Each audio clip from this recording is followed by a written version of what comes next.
ಇನ್ನು ರಾಯಚೂರಿನ ಸರ್ಕಾರಿ ಆಸ್ಪತ್ರೆಗಳಲ್ಲಿ ಔಷಧಿ ಎಲ್ಲವೂ ಕೂಡ ಖಾಲಿ ಆಗಿದೆ. ಎಕ್ಸ್ಪೈರಿ ಡೇಟ್ ಆಗಿ ತಿಪ್ಪೆಗೇನು ಬಿಸಾಕಿರಲಿಲ್ಲ ಅವರು. ಇನ್ನೂ ಎಕ್ಸ್ಪೈರಿ ಡೇಟ್ ಬಾಕಿ ಇತ್ತು, ಅದಕ್ಕೂ ಮುಂಚೆನೇ ತಿಪ್ಪೆಲಿದೆ ಅದು. ಎಕ್ಸ್ಪೈರಿ ಆಗದೇ ಇದ್ರೂ ಔಷಧಿಯನ್ನು ಎಸೆದು ಅಧಿಕಾರಿಗಳು ನಿರ್ಲಕ್ಷ್ಯ ತೋರ್ತಾ ಇದ್ದಾರೆ. ಬೇಕು ಅಂತಲೇ ಕೃತಕ ಅಭಾವ ಸೃಷ್ಟಿಸೋ ಹುನ್ನಾರ ನಡೀತಾ ಇದೆಯಾ ಅಂತ. ಆಸ್ಪತ್ರೆಗೆ ಹೋದರೆ ಮೆಡಿಕಲ್ಗೆ ಬರ್ಕೊಡ್ತಿದ್ದಾರಂತೆ ಡಾಕ್ಟ್ರು, ಹೊರಗಡೆ ತಗೊಳ್ಳಿ ಇಲ್ಲಿಲ್ಲ ಅಂತ. ಆದರೆ ಒಂದಷ್ಟು ಮೆಡಿಸನ್ಗಳು ನೋಡಿದ್ರೆ ತಿಪ್ಪೆ ಗುಂಡಿಲಿದೆ.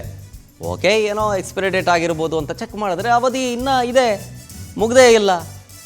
ರಾಯಚೂರು ನಗರದ LBS ನಗರದ ಸ್ಮಶಾನದ ಜಾಗದಲ್ಲಿ ಔಷಧಿಗಳ ಪತ್ತೆಯಾಗಿದೆ.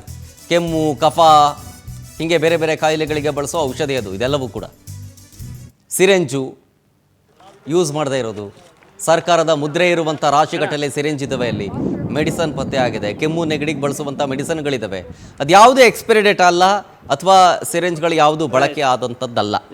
ಎಲ್ಲವೂ ಕೂಡ ರಾಶಿಯಾಗಿದೆ. ನೋಡಿ, ಒಂದು ಎಕ್ಸಾಂಪಲ್ ವಿಡಿಯೋ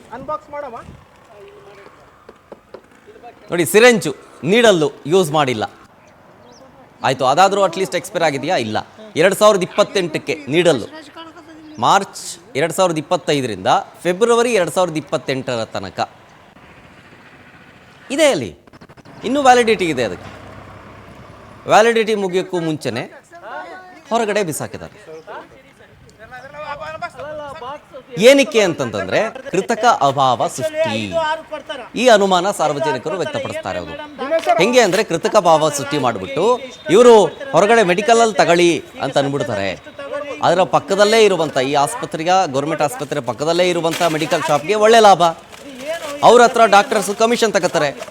ಹಿಂಗೆ ಆರೋಪ ಮಾಡ್ತಿರೋದು ಸಾರ್ವಜನಿಕರು. ಆರೋಪ ಮಾಡ್ತಾ ಇರೋದಕ್ಕೂ ಕಣ್ಣಿಗೆ ಕಟ್ಟದಂಥ ದೃಶ್ಯಾವಳಿಗಳನ್ನು ನೋಡ್ತಾ ಇರೋದಕ್ಕೂ ಒಂದಕ್ಕೊಂದು ಸಂಬಂಧ ಇದೆ ಅಂತಾನೆ ಪ್ರೂವ್ ಆಗುತ್ತೆ. ನೋಡಿರ್ಬೋದು, ಸಾರ್ವಜನಿಕರ ಇದು ರೋಡಿನಲ್ಲಿ ಗೌರ್ಮೆಂಟ್ ಹಾಸ್ಪಿಟಲ್ ಮೆಡಿಷನ್ ಹಾಗೂ ಟಾನಿಕ್ಕು, ಸಿರಪ್ಪು ಹಾಗೂ ಮತ್ತೆ ನಿಡಲ್ ಮಧ್ಯ ದಾರಿಯಲ್ಲಿ ಬಿಸಾಕಿದ್ದಾರೆ. ಇದು ಹುಡುಗರು ಕುಡಿದ್ರೆ ಇದಕ್ಕೆ ಯಾರು ಕಾರಣರು? ಹುಡುಗರು ಕುಡಿದ್ರು, ಯಾರಿಗೆ ಗೊತ್ತಿಲ್ಲಾರ ಹುಡುಗರು ಕುಡಿದ್ರು, ಅವ್ರಿಗೆ ಏನು ಅನುಭವ ಆಯ್ತು, ಅದಕ್ಕೆ ಯಾರು ಕಾರಣರು? ಮೆಡಿಕಲ್ ನಮ್ಮ ಶರಣಗೌಡ ಪಾಟೀಲ್ ಸರ್ ತಾವು ನೋಡ್ಬೋದು, ತಮ್ಮ ಮಿನಿಸ್ಟರ್ ಸರ್ ತಾವು ನೋಡ್ಬೋದು.